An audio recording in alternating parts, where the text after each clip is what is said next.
Você Quem pode que é cobrar esse? informações dele agora, tá? Quem que é esse rapaz? Tem que Levanta a mão prestar aí, atenção Romulo. agora no tratamento térmico, viu? Fera demais? Vou ficar, né, professor? Vou chegar lá. Ô, você foi para Conhecer. Valoreca agora? Agora eu fui, o Zé arrumou lá pra mim lá. Ô, cara, parabéns. Deus abençoe sua nova jornada aí, viu? Valeu. Isso aí, né? Isso é um conceito muito legal que a gente chama de network, né? Ô, Luciano, Apareceu uma indicação. parabéns aí pela sua iniciativa de estar ajudando a galera aí, viu? Oi? Não, falei o Oziel, falei errado. Tranquilo, pessoal. É só abrir a oportunidade para todos aí, né? O Romulo e o Raul também se candidataram, né? Passaram por todo o processo e o Romulo aí foi um dos aprovados e já está conosco lá, né? Então agora ele é estagiário do técnico que é responsável pelo tratamento térmico da trefilaria. Então agora vai ser mais um conhecedor dos processos aí. Bacana, né, cara? É aí, pessoal, é colhendo os frutos, né? A gente, às vezes, é difícil de tomar iniciativa, é tempo, é dinheiro, é cansaço, mas aí vale a pena, tá vendo? Faca Ô, no Luciano, dente. eu lembro que pouco tempo atrás nós tivemos uma conversa dessa, você lembra? Sobre os medos, né, que a gente tem, que a gente está numa empresa estabilizado, de você sair da empresa e fazer estágio em outra empresa, aquele trem todo. Mas às vezes é preciso a gente correr o risco. Olha para você ver ó, aqui, que bênção que aconteceu com o Roma, né? Até cocei, né, Ivan? Isso, eu mesmo sou prova viva Você é disso, cara. prova viva, hein? Eu fiquei com medo, né? Igual nós falou que nós tem família, nós tem filho, mas hoje, graças a Deus, consegui me estabilizar na empresa. Hoje é uma excelente empresa e é só colher os frutos. Bacana. Show de bola. Vocês Bom dois, demais. então, vocês dois estão dentro desse processo de transformação? Ô, professor, o meu, eu fui mais para a área da manutenção, né? Mas desde que você começou a estudar. Isso. Foi graças desde quando eu comecei a estudar, né? Aí eu Uhum. peguei o currículo, eles pegaram e fizeram entrevista, eu falei, não, estou fazendo técnico em metalurgia e tal, e foi um diferencial, né, na entrevista, né? Que legal, hein, cara? Muito bom escutar, né? Você já tinha falado isso e eu queria escutar de novo. E agora o Rômulo também. Muito bom, gente. Parabéns, show de bola. E o Rômulo tem uma palavra simples para ele: faca no dente, filho.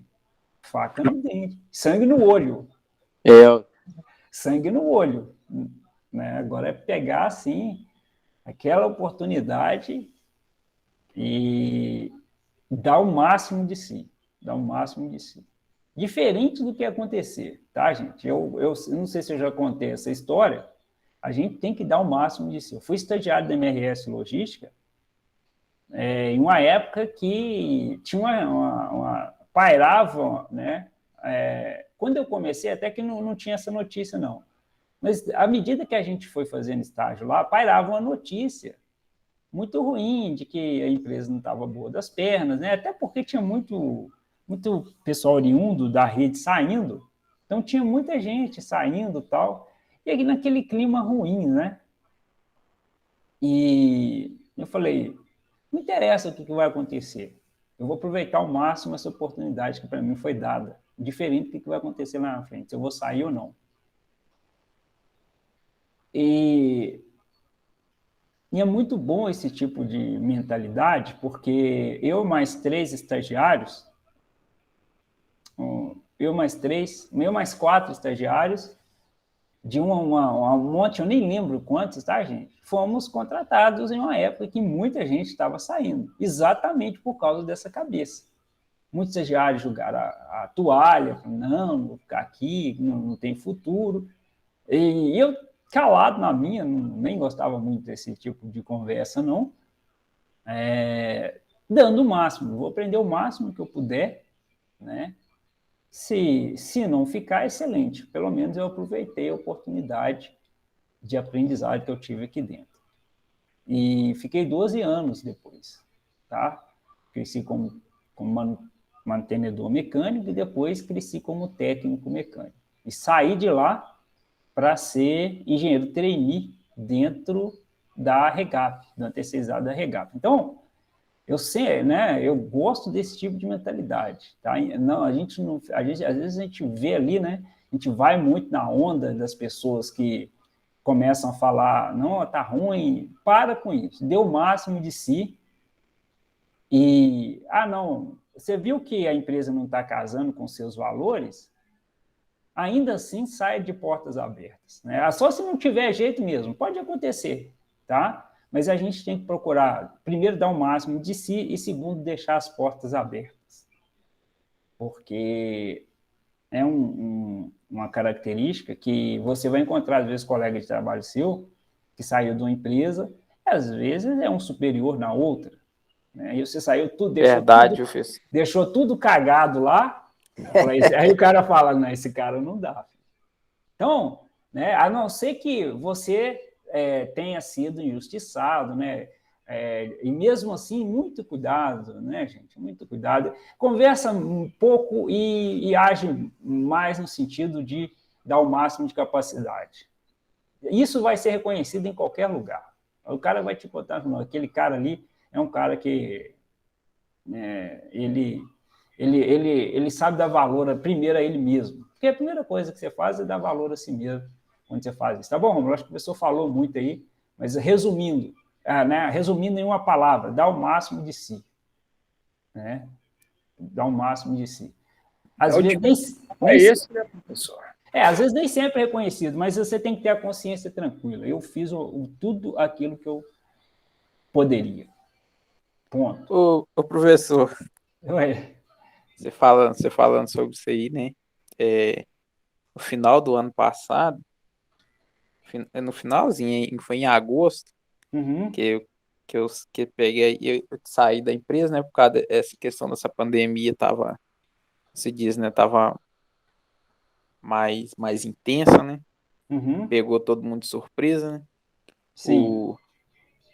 Aí foi eu e mais dois colegas nossos lá, que a gente tinha acabado de entrar para a área de controle de qualidade, e aí tinha 8 meses que a gente estava em controle de qualidade. Ao supervisor teve que começou, né? Vários setores dispensando o pessoal. Aí acabou que ficou nós três, né? Aí nós três éramos os novatos, né? Da área. Aí acabou. Aí foi, dispensou um, aí ficou dois. Aí dispensou mais um, aí sobrou só eu. Eu falei, se esfirrar mais um, eu vou. Mas é aquele negócio, eu falei, meu Deus, seja feita a sua vontade, o que acontecer, bora para frente. Exatamente. Mas, da mesma forma, você pegar não adianta, tem gente que estressa, estoura, vai lá, não, eu sou o próximo mesmo, vou fazer isso, vou fazer aquilo. Tanto que o meu supervisor, no dia que ele foi, que ele foi pegar e foi me demitir, né? Ele passou em 3 salas comigo, ele assim, vamos nessa sala aqui. Não, peraí, saí, vou. Sabe, é difícil pro cara, o cara não sabe. Claro. Ele não sabe o que fazer, é uma situação muito chata. Aí, depois chegou, eu falei com ele assim, calma, eu sei o que está acontecendo, pode ficar tranquilo, espero que as coisas melhorem e tal, Deus abençoe você, eu agradeço a oportunidade, eu já imagino já o que é, mas Deus abençoe, que nós vamos passar por isso aí, o mundo todo está nessa situação, mas nós vamos melhorar, mas Deus abençoe vocês, eu agradeço a oportunidade. O cara já abaixou a cabeça e falou assim, cara, posso te falar uma coisa, você não sabe o peso que você tirou das minhas costas agora. Foda, né? Ele falou assim, você não sabe o peso que você me tirou agora e eu vou falar com você a verdade. É muito difícil para mim, mas o que você me falou agora me dá uma esperança e você pode ter certeza. Eu não sei se vai ser sua vontade, mas se por um acaso chegar a melhorar a situação, você pode ter certeza, eu vou ser o primeiro a te ligar. Eu falei, não, beleza, Deus abençoe, resposta assim. Passou 3 meses e me ligou. Ô, Luciano, você lembra? Que vem na empresa amanhã. Falei, ô, que glória. É isso, né? Cara, A porta bacana ficou demais, aberta. velho. Que história legal, né? Que história boa de se escutar, boa Ô, de se Luciano, escutar. é tão gratificante quanto isso acontece, né? Cara, ô, bom demais, demais, velho. Você não tem noção. É uma história muito boa de se escutar, viu? Ô, Realmente. professor, quando eu entrei aqui na empresa, né, eu estava trabalhando na quinta-feira de noite. Uhum. Aí o pessoal do RH me ligou, Ivan, você mandou o currículo aqui, sim, sim, assado e tal. Eu falei assim, mandei. Tem como você tá vindo aqui amanhã, 10 horas da manhã, tá fazendo entrevista? Eu falei, poxa, cara, 10 horas da manhã, eu já tenho compromisso já marcado aqui na empresa, como é que eu vou fazer? Ela, ó, se não vir amanhã, 10 horas da manhã, perde a oportunidade. E eu falei, que doido, né? Aí eu conversei com a minha esposa, ela falou assim, amor, vai, você não tá perdendo nada mesmo, você já tá trabalhando mesmo. Vai lá, ó. Eu peguei, fui, fiz a entrevista, né? Aí o supervisor falou assim, olha, se você for aprovado, ou se você não for aprovado, eu entro em contato com você na segunda. Ô, professor, e eu fiquei com aquela agonia, mas eu fui bem na entrevista, sabe? Conversei, foi uma entrevista tranquila, conversei firme com ele, consegui passar segurança para ele, né? Uhum. Eu passei o final de semana inteirinho com aquela angústia, rapaz. Falei assim, meu Deus do céu, será que eu vou ser aprovado? Será que esses caras vão... Meu telefone tocava 011 e zero tudo, mas a empresa não ligava. Eu falei assim, Jesus Cristo. Aí, segunda-feira, de tardezinha, eles vão e me mandam mensagem, ô Ivan, terça-feira, acho que, me parece que era 8 horas da manhã, um negócio assim, era para eu estar comparecendo na clínica, para eu estar fazendo exame médico, eu tinha passado, aí daí para cá foi só vitória. E como é que você fez com a empresa que você tinha saído? Eu fui Muito lá e bom. conversei com eles, né? Uhum. Conversei, mandei mensagem para eles, eles falaram assim, não, beleza, sucesso, vai, pode ir, vai, felicidade. Professor, na hora que eu cheguei na porta da empresa, né, aí eu fiquei 2 dias, eu tive que fazer o curso NR35, NR33, né, ao Uhum. confinado, esses monte de coisa que eles pedem. Aí Sim. eu dei início numa quinta-feira, dia primeiro. Na hora que eu cheguei assim na porta da empresa, assim, na segurança, né? Aí veio um segurança do trabalho para fazer sua integração na empresa, né? Sim. Aí, na hora que ele me entregou assim pro supervisor, eu comecei a chorar, cara. Ele falou assim: o que que foi, senhor? Eu falei, seu cara, isso aqui para mim é uma felicidade de eu estar aqui. Isso aqui, ó, nem que eu fique aqui um mês, mas isso aqui para mim já é uma realização. Só de eu ter pisado aqui dentro já é uma realização. Aí ele falou assim: não, faça por onde, que aqui vai ser a primeira e a última empresa que você vai trabalhar, porque aqui, ó, é uma das melhores empresas que tem no Brasil para se trabalhar, é a ThyssenKrupp. Aí ele foi falando, né? Foi conversando comigo, foi me acalmando. Professor, mas é muita felicidade quando você realiza assim um sonho, viu, cara? É muito bom. Bacana demais, né? Muito bom. Hoje vocês estão muito, muito legais, né, em relação às histórias. E é isso. Isso aí é muito bom de escutar. E continue. Bom que o Ron está escutando aí. Vai, com certeza, desenvolver aí um trabalho legal. Essa parte de tratamento térmico é muito fantástico. Vai estudar aí, vai ver que tem a parte chata, tem a parte difícil, né? Tem as microestruturas aí com os nomes estranhos e esquisitos de se estudar, mas vai aprofundando, ficar fera nessa área. Bacana, galera? Parabéns aí, Beleza. Romulo. O senhor vai falar um pouquinho do trabalho agora? Se alguém queria comentar mais alguma coisa, né? Às vezes, se alguém tem vontade de falar, eu não estou deixando. Então, dá um minuto de silêncio aí, se alguém quiser falar.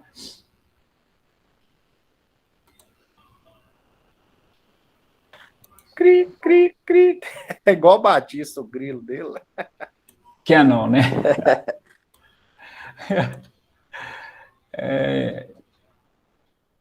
Bom, então eu vou falar um pouquinho do trabalho aqui. Eu tenho que alterar lá, tá? Ficou faltando um item no finalzinho aí, que é a letra E. Então, vou alterar depois em todas as plataformas do AVA, que apresentar, o grupo vai ter que apresentar um processo de fabricação de uma peça, que não pode ser aço carbono. Quando eu falo aço carbono, gente, é só aço carbono, né? Então, 1020, 1030, É o 1000. 1045, né? O 1000, a série 1000 aí tá descartada porque é o que a gente estudou, principalmente no início. Então, pode ser um aço de baixa liga, média ou alta liga. Então, o seu entra, tá, Ivan? O seu está aprovado. Pode ser ferro fundido ou outros materiais, como alumínio, cobre, outros aí, tá? Da indústria, tá dentro. Agora, tirando o aço carbono, tira o aço carbono da jogada aí, tá? De certa forma, até poderia deixar, mas acho que é interessante a gente ir para outras bandas aí para a gente entender, né, verificar algumas coisas diferentes. Então, olha só, a gente vai estudar, né? E aí aquilo que eu comentei, a primeira parte, né, faz um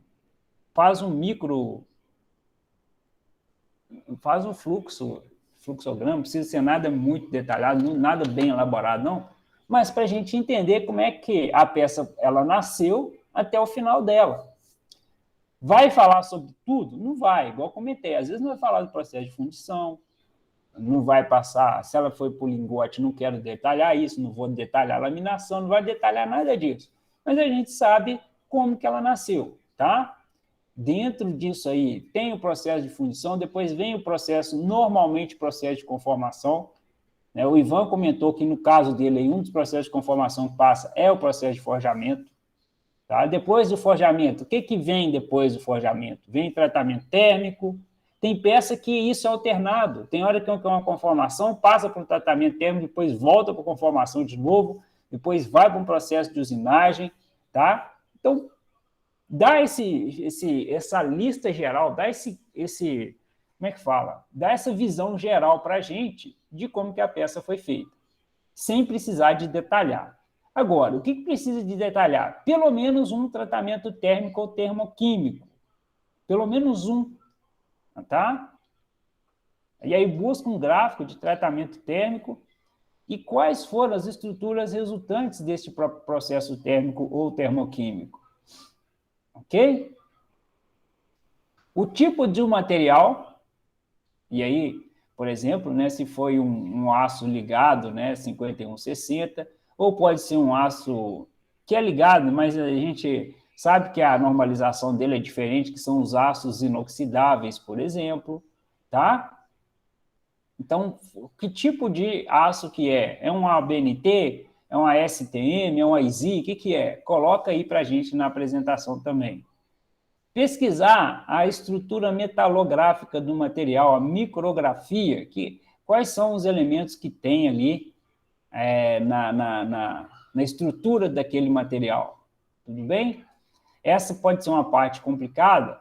Se tiver travado nisso aí, né? Me procura, vamos buscar isso aí junto, tá? Pessoal, olha, esse tipo de aço que eu peguei para pesquisar aqui, achar um microscópio dele, né? Com as microconstituintes, vão tentar achar, tudo bem? E descrever pelo menos um processo de ensaio de qualidade. Pode ser um ensaio destrutivo ou um ensaio não destrutivo. Por que eu falo isso? Porque pode ser que tenha peça que ela não passe pelo processo não destrutivo. A gente está estudando ensaio não destrutivo, mas nada custa, né? Barra de direção, por exemplo, eu não sei se tem ensaio não destrutivo, mas eu sei que, eu até perguntei, né?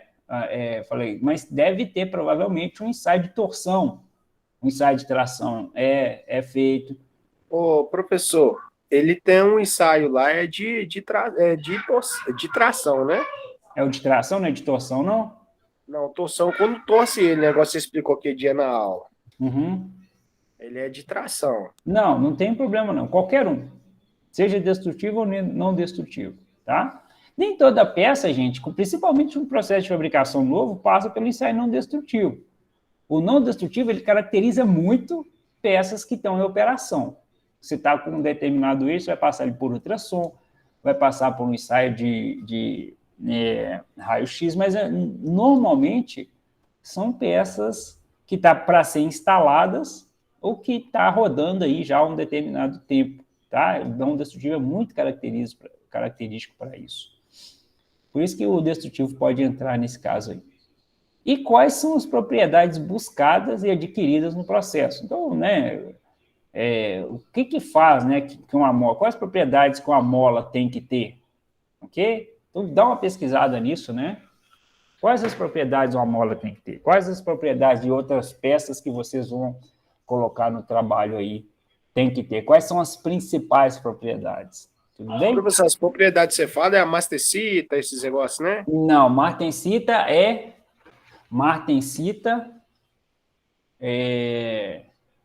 Microconstituinte. microconstituinte. Martensita, perlita, tá?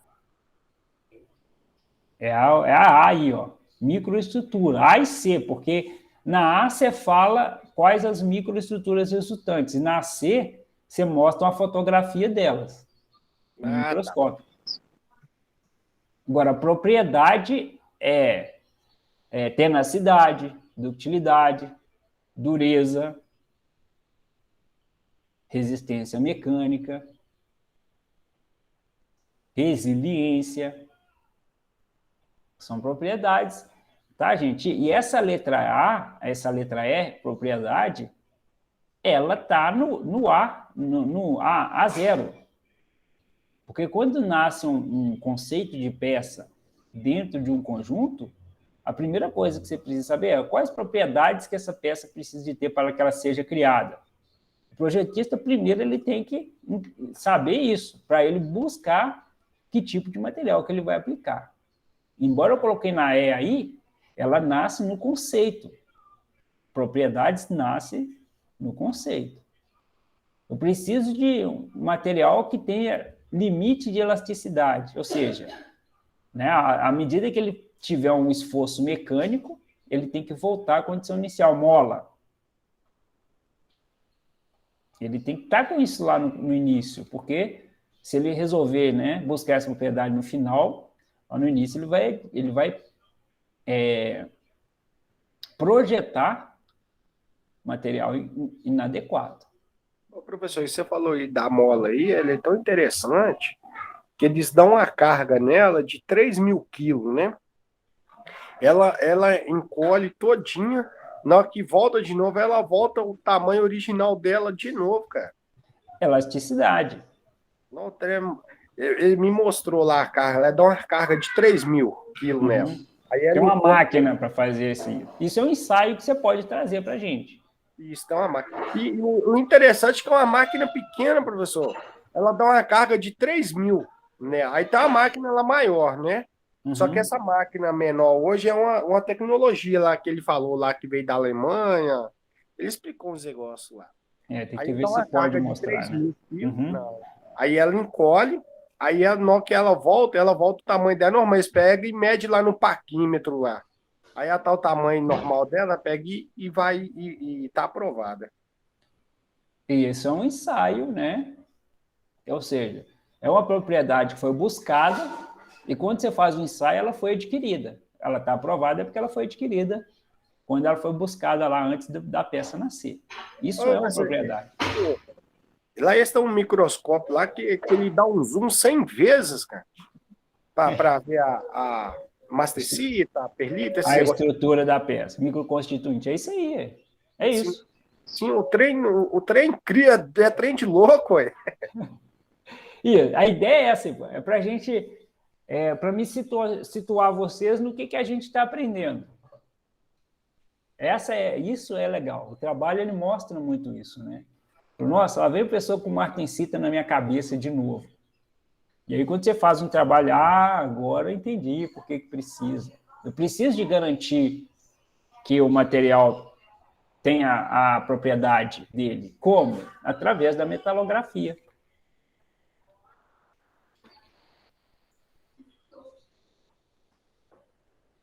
Ok? Beleza.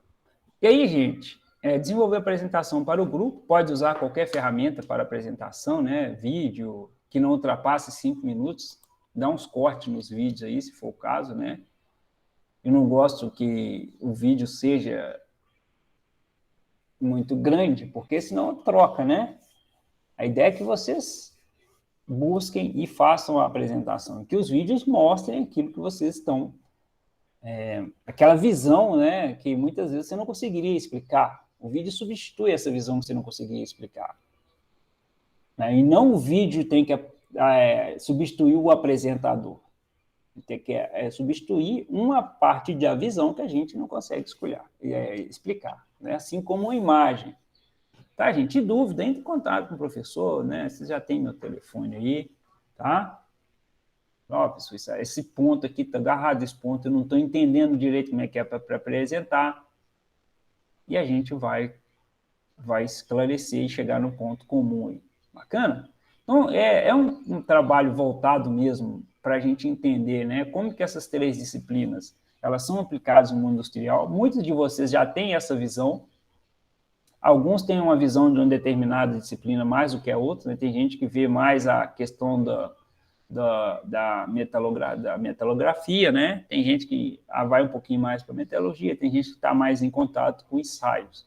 E aí vai ficar legal que todo mundo vai conseguir enxergar o trabalho de todos, né? Vai conseguir ver coisas diferenciadas aí dentro da indústria, que é muito mais diferenciado do que isso. Mas é uma pequena visão aí que a gente vai ir para a parte prática da coisa.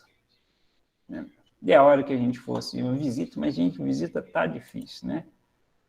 Ainda tá difícil, não tá fácil, mesmo com tudo liberado aí, vamos dizer assim, entre aspas.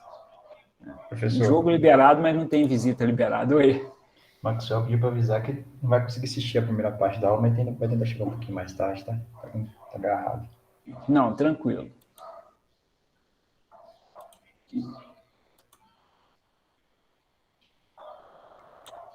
Bom, só um minutinho.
Foi mal, gente.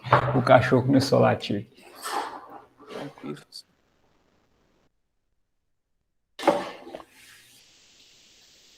Bom, hoje a gente fala de um processo, né, para controle de qualidade, que é a macro e a micrografia, tá? E olha que legal, o controle de qualidade de um produto metalúrgico pode ser estrutural e dimensional. E eu não sei nem se você atua nessas duas partes, né, Luciano? Como é que é? Quais ensaios são feitos lá, no caso da sua... É dimensional, né? Normalmente você trabalha com paquímetro? Sim, paquímetro, régua, Ah, ok. calibre.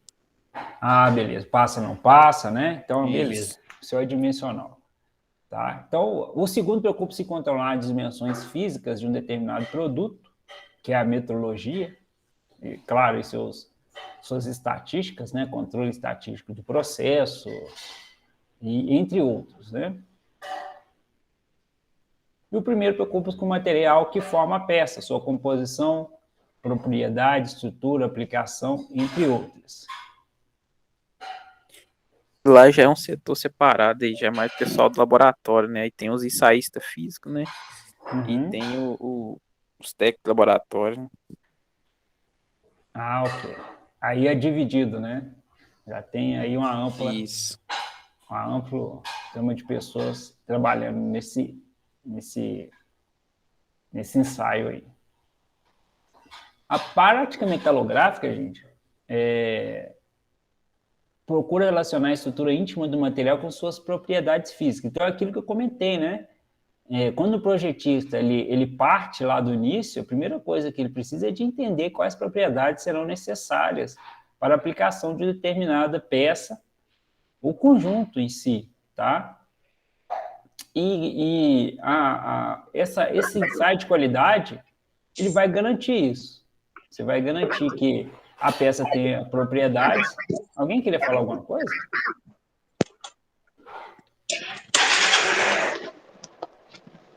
Cleiton?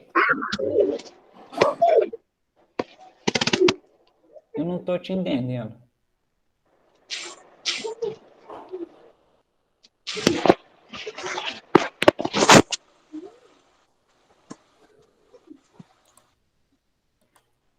Ô, Cleiton, eu desativei seu som. Se você precisar, pode falar, tá? A gente acha que não estava te entendendo. Bom, então olha que legal. Então, relacionar a estrutura íntima do material com as suas propriedades físicas e, claro, né? E a sua garantia de que ela vai funcionar. Porque quando você tem uma descontinuidade, por exemplo, dentro de uma peça, ele não vai deixar de ter a propriedade inicial, mas pode interferir no processo dele de aplicar essa propriedade, tá? E aí eles são divididos em dois, em macro ou micrográfico, tá? E o primeiro começa com macrografia. Examina-se a olho nu ou com pouca ampliação. A macrografia ela é chamada de macro, né? Quando você tem uma ampliação de até 50 vezes o aspecto da superfície após devidamente polida e atacada por um reagente adequado. Então, você quer ver uma determinada parte de uma solda, você faz um corte da peça, lembrando aí que normalmente esses processos aí são destrutivos, tá, gente? Não quer dizer que sejam todos, mas a grande maioria, você está fazendo um estudo, por exemplo, de uma determinada solda junto ao material e quer saber se a qualidade dela vai ser garantida. Então, você faz um corte na peça depois de ter escrito um procedimento e feito e executado esse procedimento, depois faz o corte da peça e verifica. Por exemplo, estou falando de uma aplicação, né? Tá? Normalmente um engenheiro nível 2, aí, inspetor nível 2, ele faz esse tipo de coisa, né? Vai realizar um determinado procedimento da peça, né? Desenhar ele primeiro, escrever ele, depois executar ou pedir que ele seja executado conforme aquele procedimento escrito e vai verificar se a peça ela contém as aceitações aí aplicáveis de uma norma, ok? Olha essa aqui, interessante, né?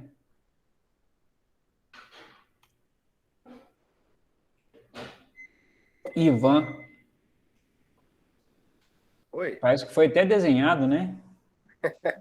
Dá para ver a solda nítida aí, ó. Uhum. Com vários passes, né? E um problema ali no meio dela. Deu um problema de fusão aí no meio, né? Uhum. Bacana. E essa parte, deixa o pessoal fazer um desenho aqui, ó. Isso aqui é chamado de ZTA. Vocês vão estudar isso ainda, né? Quem não viu, ó. ZTA, alguns chamam de ZAC, né? Zona termicamente afetada. Ó. Por que zona termicamente afetada? Porque a solda em si, gente, é um processo de microfusão. Então, a solda ela passa do estado sólido para o estado líquido e depois ela volta para o estado sólido. E ali a gente tem, por ser fusão, tem alterações estruturais. Quando eu falo estruturais, é como se fosse um tratamento térmico mesmo, tá?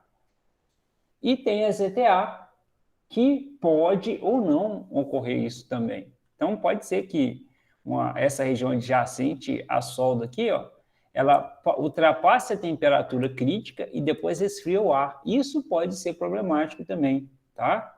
Pode ocorrer ali problemas ou não, exatamente por esse aquecimento e resfriamento junto à região que foi fundida. Okay? Professor, tem muitas peças que quebram, o pessoal fala assim, a solda quebrou, mas não é a solda. É em volta da solda, esses ETA aí que você tá explicando aí, ó. Pode ser. Calor, né? Acaba destemperando a peça. Uhum. Você quebra um determinado tratamento térmico que foi realizado. Falou muito bem aí. Ou gera outras estruturas como se fosse um tratamento térmico, só que inadequado ali. Não na solda especificamente, mas na zona termicamente afetada. E a macrografia, assim como a micrografia, verifica isso, tá? Essa qualidade desse material. Aí, ó. Os objetivos do macrográfico. Processo de obtenção, verificar o processo de obtenção de um determinado material, forjado, fundido, laminado, entre outros. Constatar a existência de porosidades e segregações. Normalmente a gente chama de porosidade aí. Deixa eu dar um exemplo simples, né? Um excesso de gás inadequado dentro de um processo de solda. O cara vai fazer uma solda MIG, vocês vão estudar ainda, quem não viu, né? O cara vai soldar uma MIG, por exemplo, e o MIG é um gás que vem num cilindro para fazer a proteção da solda. E aí o cara tem uma válvula lá que se aumenta ou diminui o fluxo do gás, que tem que ser adequado, e o cara coloca muito gás, achando que está protegendo, né? Falou, colocar no máximo aqui, né? Além de ele gastar recurso da empresa, ele não está protegendo a solda porque vai ocorrer um processo de turbulência. Gente, quando o processo de solda está acontecendo, ele precisa ser protegido de oxigênio, ele precisa de ser protegido de hidrogênio, ele precisa de ser protegido da atmosfera, tá? Por isso que o eletrodo ele tem um revestimento, uma alma de aço e um revestimento em volta, porque aquele revestimento queima, forma um gás e você está protegendo a solda da atmosfera. Ok? Se você não protege, né, a gente pega aquele revestimento e fica batendo na parede, né? Batendo na mesa, pá, pá, quebrando, quebra o revestimento, depois vai lá soldar. Aí, primeiro, vai ficar ruim de soldar, porque o revestimento ajuda no processo de solda, e depois vai deixar de proteger a solda. E o excesso, né? Você colocar muito gás, porque o MIG é um gás, o eletrodo revestido é um revestimento que queima e forma um gás. O MIG e o TIG é um gás que vem de um cilindro. E você tem uma regulagem ideal para tipo de amperagem, diâmetro do eletrodo e por aí vai. E aí o cara acha que se ele colocar muito, né, ou seja, a falta ou o excesso são problemáticos. Ô professor, Oi. lá tinha um soldador TIG lá, que a serramento nós solda lá é aço 1045, né? Tem que dar um calor nele para soldar. Aí não pode dar poro, não, né? Ele ia lá e colocava o manômetro lá, ó, 20 bar, né? 20 litros por minuto 20 de litros por argônio. minuto. Ele fala, não, só isso aqui é para proteger. Eu falei, moço, isso aí você até acabando de, de arrebentar a peça e gastando material, isso.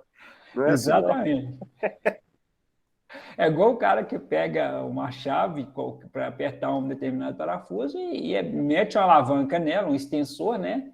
E enquanto não sair leite, eu não termino de apertar. Então, gente, tudo tem ali um meio termo, né? A simples chave de roda, vocês sabem disso, né? Simples chave de roda, ela já tem o tamanho dela adequado,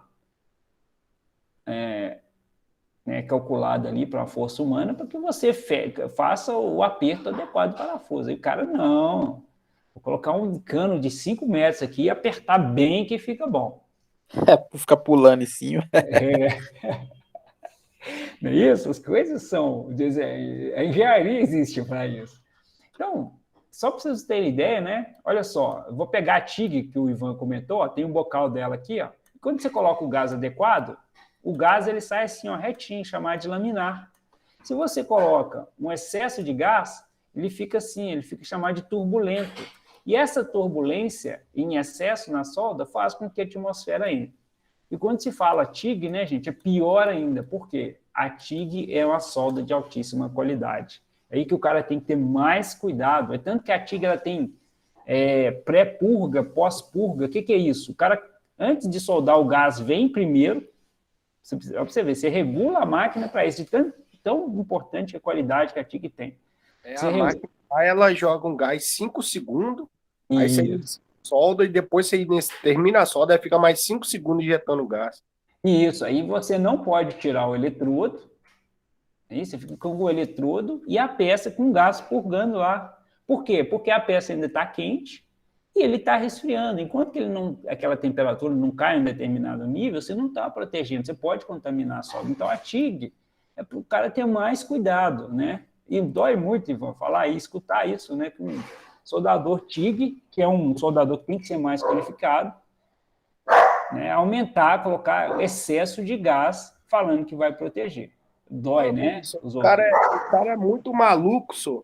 Ele ia soldar um negócio, a peça toda suja de óleo, não lavava a peça com desengajante, não passava o álcool. Professor, moço, isso é aço especial, isso aí não solda de qualquer jeito, não. Aí o pessoal da qualidade lá, de tanto dar esse problema, né?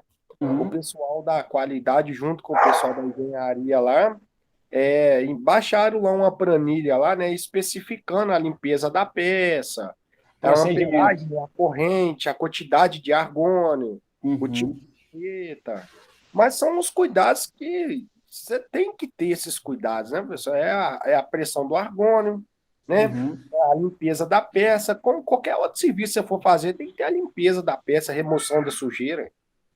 Isso. São procedimentos que garantem exatamente isso aqui, né? Que aí a engenharia começa a enxergar isso aqui. Ó. Vai fazer a macrografia da peça, está com problema de porosidade, está com problema de... O que é segregação, tá, gente? Só para vocês terem ideia, o aço ele não é puro. Então, ele tem fósforo, ele tem enxofre, que são o quê? São elementos que fragilizam o aço. E se você tem uma segregação, tem esse determinado componente aqui, uma certa temperatura, eles tendem a se juntar, ficar em grande quantidade. Imagina algo que fragiliza o aço em um único ponto, né? De fora a fora, né?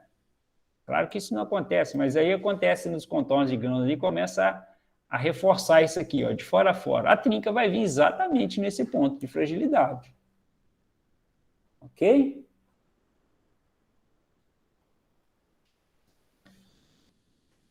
Então, são algumas características aí que o exame macrográfico verifica. Agora, a micrografia de microscópio, então, quando passa da ampliação de 50 vezes, né, se precisa de aumentar essa visão que você tem do aço, tem que observar microconstituinte, contorno de grão, a gente vai comentar um pouquinho depois sobre contorno de grão também, tá? E o microscópio ele se faz importante nisso, permite observar a granulação do material, a natureza, forma, quantidade e distribuição de diversos constituintes ou diversas inclusões que têm uma grande utilidade prática. Tá? Então, está um exemplo de uma amostra micrográfica de um aço 1045, onde que essa parte branquinha aqui, a gente já sabe que é a ferrita, não é isso? E que a parte escura aqui é a perlita, que nada mais é uma mistura de ferrita com cementita. Nós estudamos isso aí a bater, né? Muito. Meu Deus, foi terrível. Está mostrando no microscópio, né? Quando o Ivan for ver lá, vai ver uma parte branca, fala, então isso aqui é a parte branca, a ferrita, e a parte escura é a perlita, né? Vai lá, hein, Ivan. Não assusta não, e viu, Ivan? Se você tá achando que eu não ia ver a perlita lá, vai ver. Essa semana eu vou lá no laboratório lá de novo lá. Isso. Bacana. Corpo de prova. Agora, como é que faço para enxergar isso? Olha que legal. Eu coloquei aqui, né? Não tirei isso aqui, que era para escrever corpo de prova embutido e não uma amostra micrográfica. O que é um corpo? Você vai pegar um pedaço da peça, cortar ele, tá? Colocar numa resina, que normalmente é chamado de baquelite. Então, aqui, ó, essa parte central aqui é o aço, essa parte central aqui é o aço, e do lado dele é o baquelite, tá? Olha que legal. Uma resina que você coloca o corpo de prova nele, tá, gente? Para fazer, e depois você vai colocar isso no microscópio. A pessoa vai colocar direto? Não, a gente vai ver que não, né? Primeiro a gente vai passar por uma etapa de lixamento dessa peça, ela precisa ficar polida, um espelho, tá? O aço ali tem que ficar um espelho. Observa isso lá, tá, Ivan? Isso é muito legal. Vai ver que as peças estão bem polidas, elas foram tratadas, elas não estão com rugosidade elevada. Para depois fazer o tratamento para chegar no microscópio. Ok? Então, esse corpo de prova embutido, tá? E aí pode ser a quente, que é colocada aí normalmente nessa resina,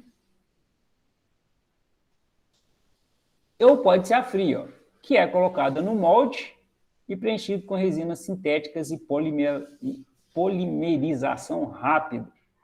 Então, a gente tem máquina que faz o embutimento a quente, ou você tem algumas resinas com os catalisadores que você coloca no molde e sai essa resina aí também, ok? Todas as duas há um tratamento da resina em volta do aço, a parte central ali é o aço, que vai ser o objeto do estudo.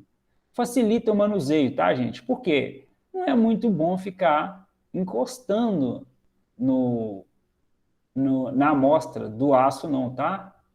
Então, é uma das características, né? Além de facilitar o manuseio, né? Porque a peça é pequenininha e evita de você ficar encostando na peça, porque você traz oxidação e você vai aí, não vai ajudar na análise. Preparação do corpo de prova é isso, né? Além de você colocar numa resina, fazer aí, como que você vai tirar essa amostra, tá? Como que você vai tirar essa amostra dentro da peça, dentro do componente em si, daquela peça que vai ser estudada, e o tratamento que vai ser dado adequado, tá? Verificar qual a finalidade do exame, qual o tipo de estrutura procurada. Então, aqui, ó, sempre assim, né? A gente tem que planejar primeiro para depois executar. Qual que é a estrutura procurada? Mas antes da procura estruturada, a gente fala de propriedades, né? Ah, tá.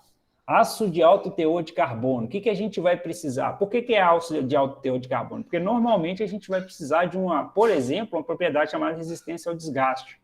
Tá, mas quais são as estruturas se for um aço, por exemplo, né, aço carbono 1080, ao 1090? Qual a estrutura que a gente vai ver ali? A gente vai ver perlita e muita cementita. Então, gente, olha que legal. Qual que é o tipo de estrutura que eu quero ver? Eu quero ver cementita. Aí eu vou lá, corto o material, faço o embutimento, polimento, ataque e jogo no microscópio. Opa, que grande quantidade de ferrita. Não foi o que eu procurei, né? Não foi o que foi procurado, ok?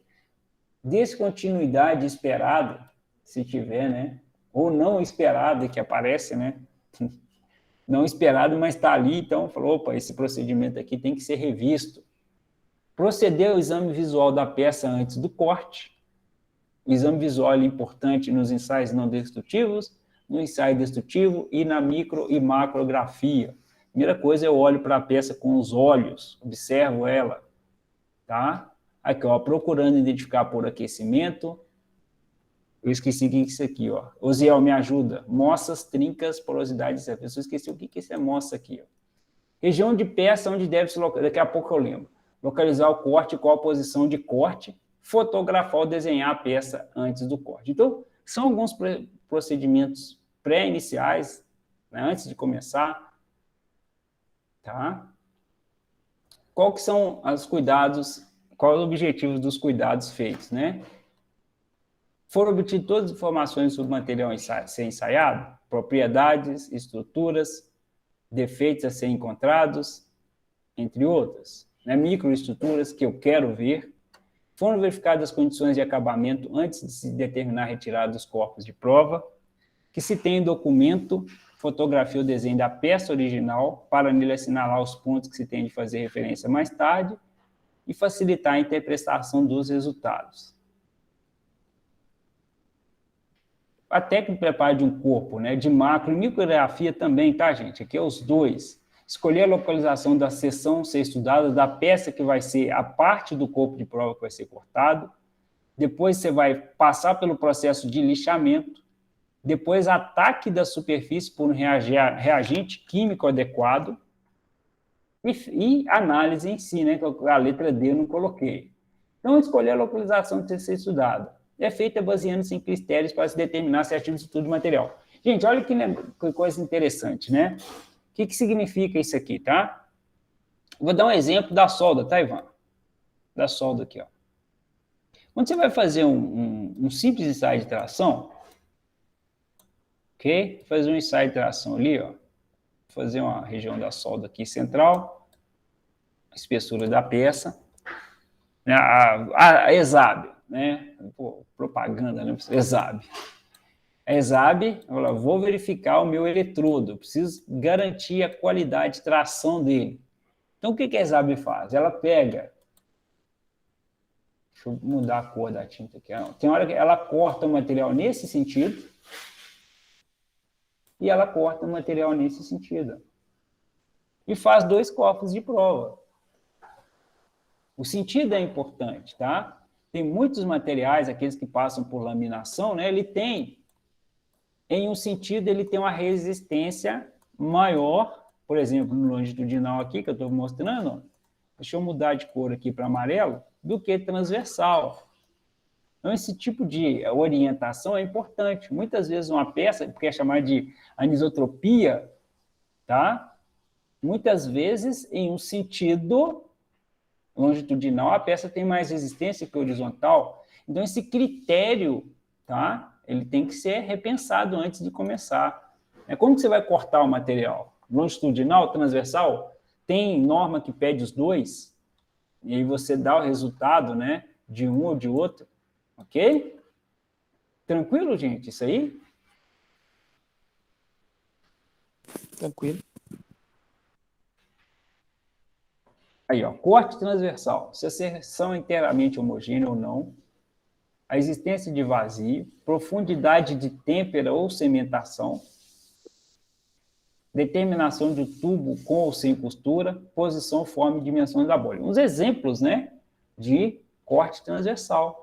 Longitudinal, método de fabricação de uma peça, se ela foi fundida, laminada ou forjada, se ela foi estampada ou torneada, solda de barras, extensão de tratamentos térmicos superficiais.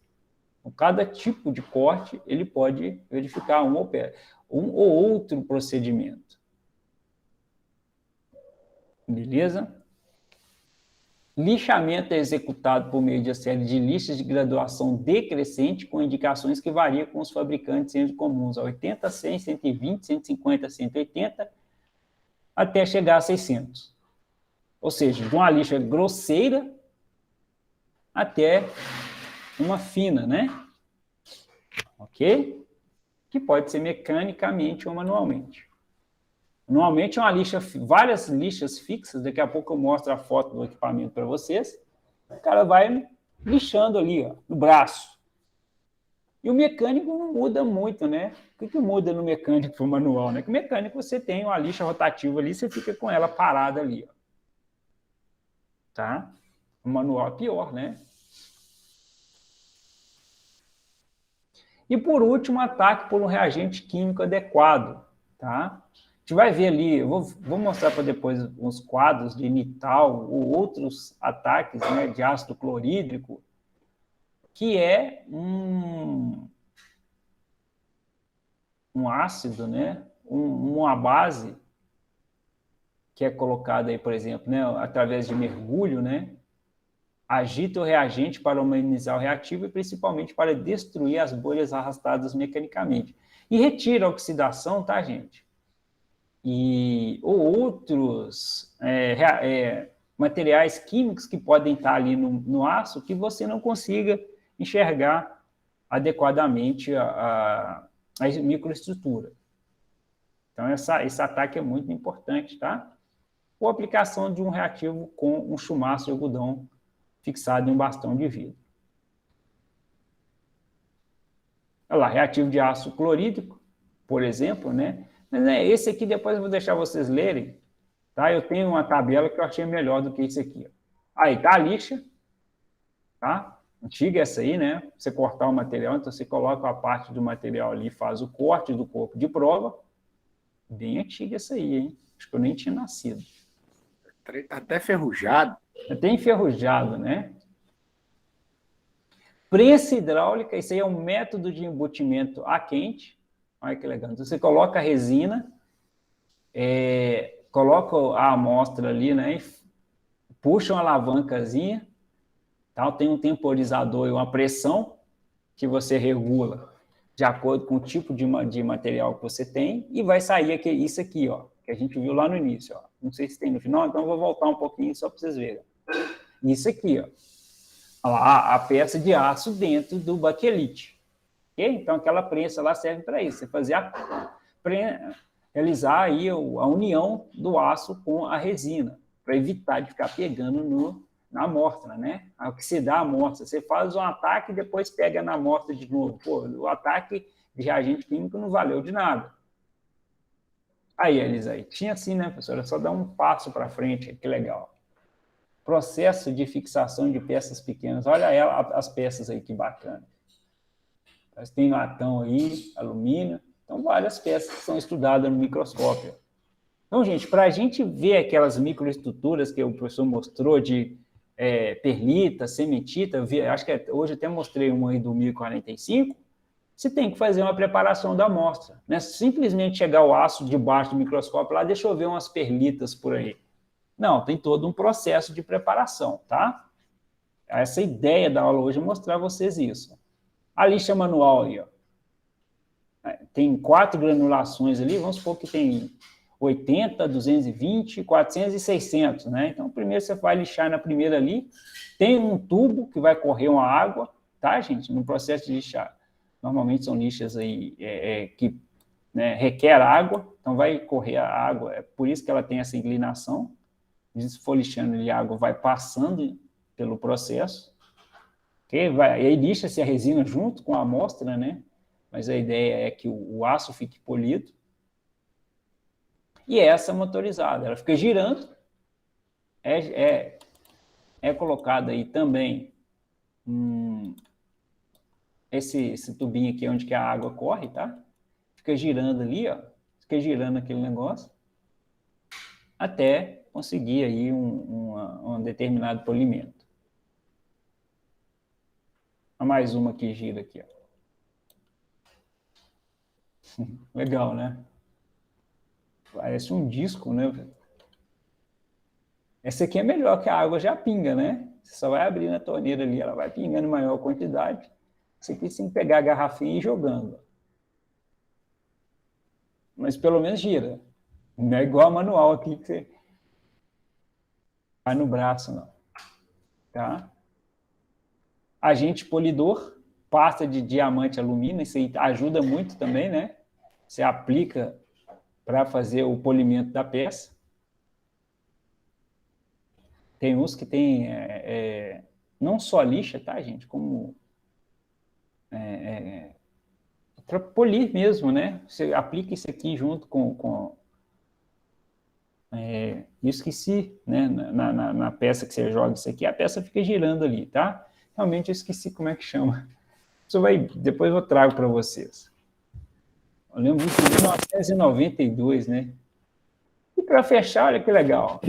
Professor, para fazer esse ensaio micrográfico ali, ele tem que estar bem polida?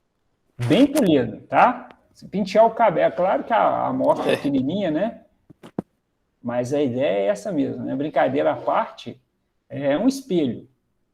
É tanto que tem várias lixas, né? E depois você coloca uma pasta ainda, com um material que parece tipo um veludo, tá, gente? Pra vocês terem ideia. Que fique bem polido.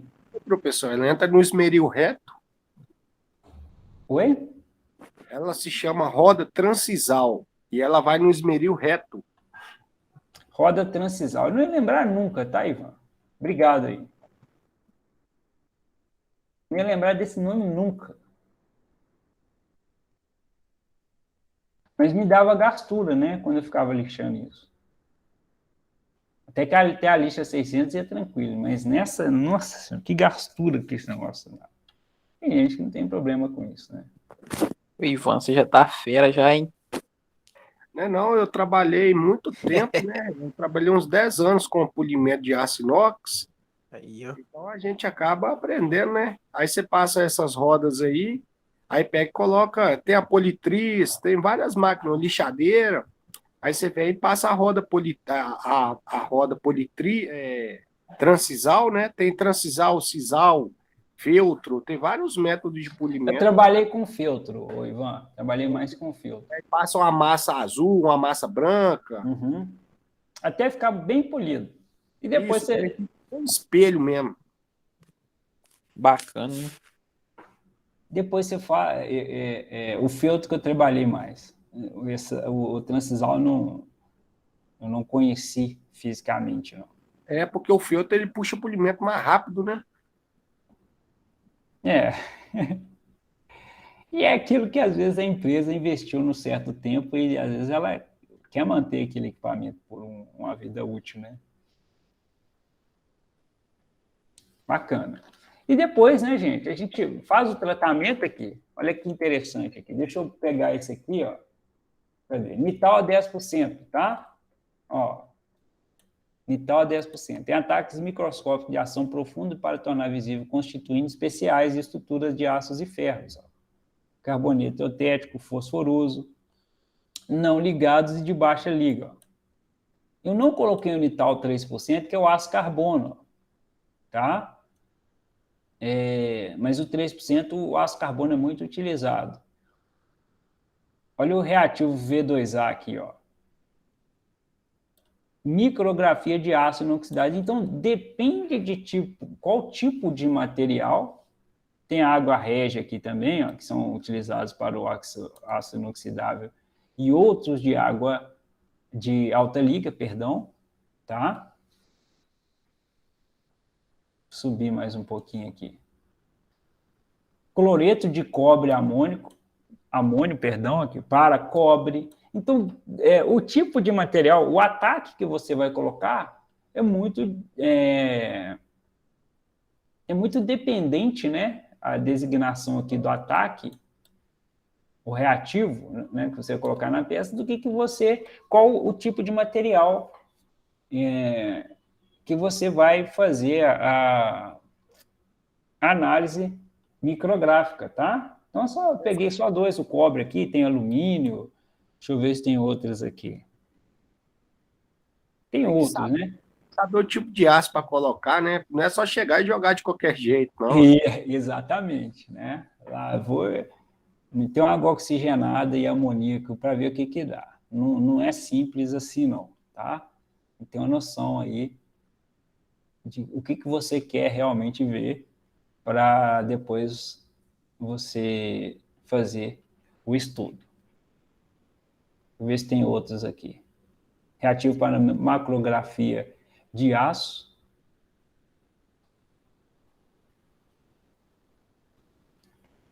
Reativo de ação.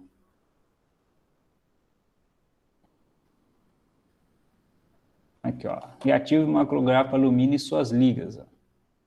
Ácido clorídrico concentrado, mais 10 mililitros de ácido nítrico fluorídrico e 2,5 de água. Então, gente, são reagentes de acordo, né?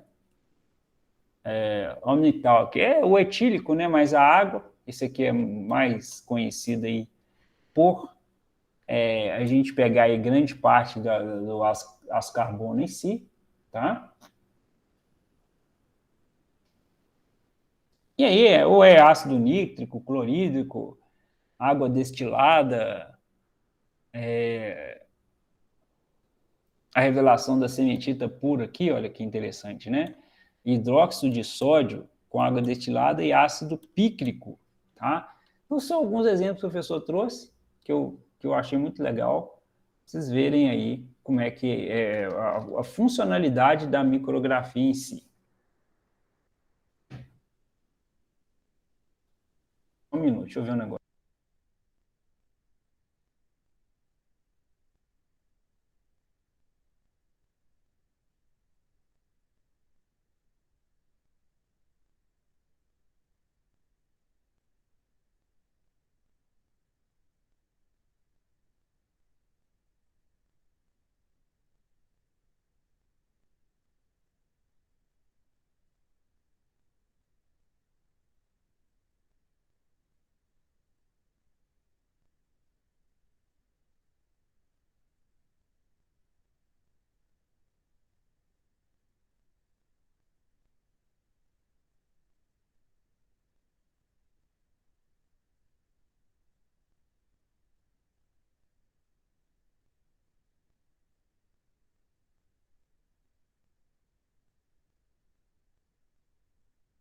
Eu tenho muita dificuldade de encontrar um vídeo bom para esse tipo de coisa. Depois, se vocês tiverem aí, se alguém tiver, tá? Ou se vê, eu pesquisei e achei esse legal aqui. Mostra pra gente aí, tá? Vou passar um para vocês aqui. Vou tirar a legenda dele.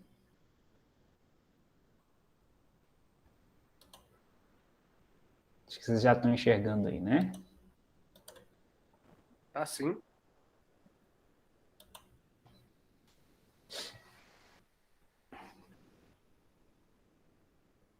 Eu não estou escutando ele, não. Vocês estão escutando? Não, o som não tá saindo, não.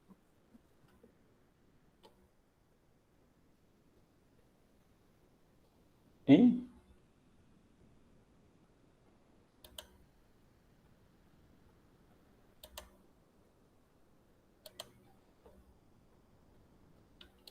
F5. Um minutinho.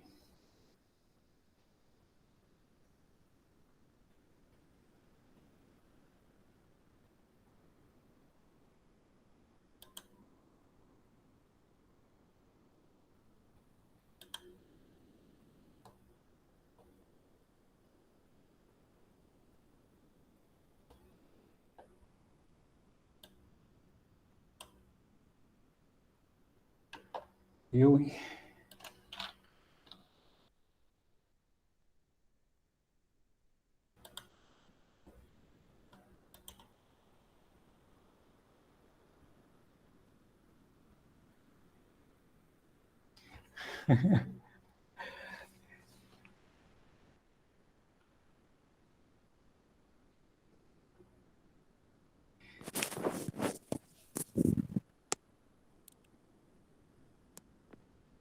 Que ele mostra as concentrações, né? Olha que legal.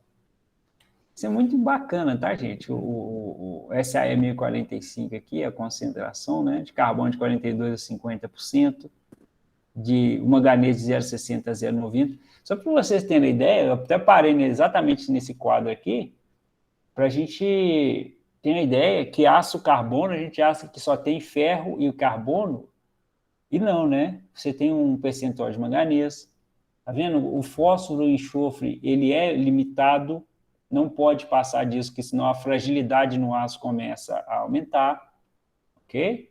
Mas ele não é puro, né? O aço carbono, ele não tem só carbono e ferro como elementos químicos.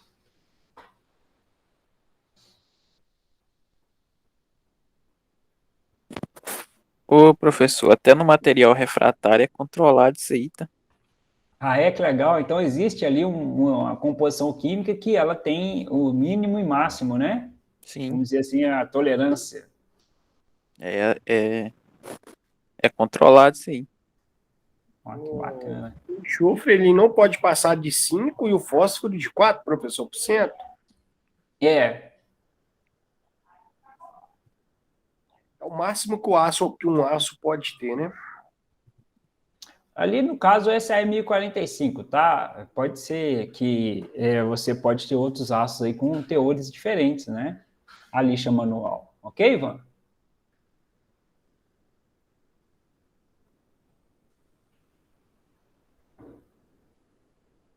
O Ivan, você chegou a lixar isso aí, Ivan? Não, professor, cheguei não. Ah, tá. Você não pode ficar chama enjambrar a peça, tá vendo? Tem que lixar com cuidado, que ela não fique. Enjambrar é uma palavra horrível, né? É, Mas você não lixar. pode. Por igual. O cara mostrou muito rápido ali, né? Ataque químico e de repente já aparece a microestrutura. Gente, falta vídeo bacana disso aí. Pelo menos eu não consegui achar, né? Ao longo do tempo, ainda não consegui achar um vídeo. Falar, não, esse aqui é um bacana. Depois eu vou pesquisar uns em inglês, em inglês aí. Alguns vídeos americanos. Americanos costumam ter alguma coisa legal. Se eu achar, eu mando para vocês. Aqui está falando aqui a têmpera, né? Processo de têmpera. Aquece o material, lá, tira da muflazinha ali, do forno, e vai jogar direto na água. Pum. Temperou o material. Agora, provavelmente, ele vai mostrar a microestrutura dele. Então, primeiro ele mostrou a estrutura do aço 1045, que é ferrita e perlita, e agora ele vai mostrar a estrutura da martensita. Eu vou voltar um pouquinho aqui, deixa eu ver se... Ó, aqui, ó. Vou parar aqui, ó. Essa estrutura aqui, ó, é do aço sem sofrer o tratamento de têmpera. Ele foi resfriado lentamente. A parte branca é o que mesmo? Vamos ver se vocês lembram. O que é a parte branca, galera? Ferrita. Ferrita. E a parte escura? Muito bom. Perlita. É a perlita. Então, fera já nisso aí, hein? Agora, vamos para o aço 1045 temperado. Então, a gente viu o aço temperado. Mas a têmpera, o óleo tem que estar na temperatura de 60 graus, não tem? Não, você não pode fechar nisso, não. Primeiro porque a gente vai ver que qual tipo de aço que você está temperando. Entendeu? A gente vai ver ainda. A gente vai ver o ensaio de temperabilidade de Jomini, tá? E existem diversos tipos de aço, com cada um com uma temperabilidade diferente. Não pode fechar nisso. Ah, tá, entendi. Porque eles lá, o tanque de têmpera lá, ele tem uma resistência que eles controlam 60 graus o nível do óleo, né? A temperatura do óleo. Pois é, mas deve ser para alguns aços específicos, né? Ok? Depois verifica isso lá. Não se pode, não, é claro que 60 graus aí é uma temperatura interessante, mas não é todos que eu posso garantir que seja a 60.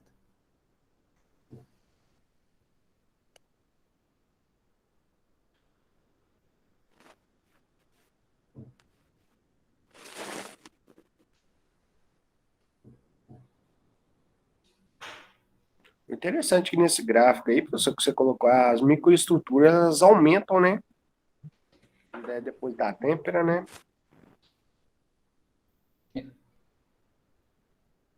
Você falou essa aqui? Isso, nessas amostras aí, elas aumentam, né? Depois que tempera. Esse aí é um CCC, né? Todas as três é CCC. Esse aí é a CFC. Ah, não é pena que... CFC é a austenita, né? A CCC que a gente viu antes é a ferrita, tá? Seu ferro gama aí, ó. Aqui é a estrutura do aço temperado. A diferença, gente, olha que legal, né? A diferença da estrutura do aço 1045, que a gente viu antes, com aquela clareza, né? Ficou bem claro ali a estrutura da ferrita e da perlita.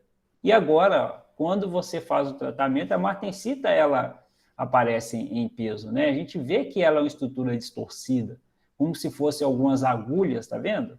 E a parte escura é a ferrita. A ferrita, ela não, vamos dizer, ela não sofre tanta influência da têmpera, tá? A ferrita, e aí, Ivan, vai muito em cima do que eu falei.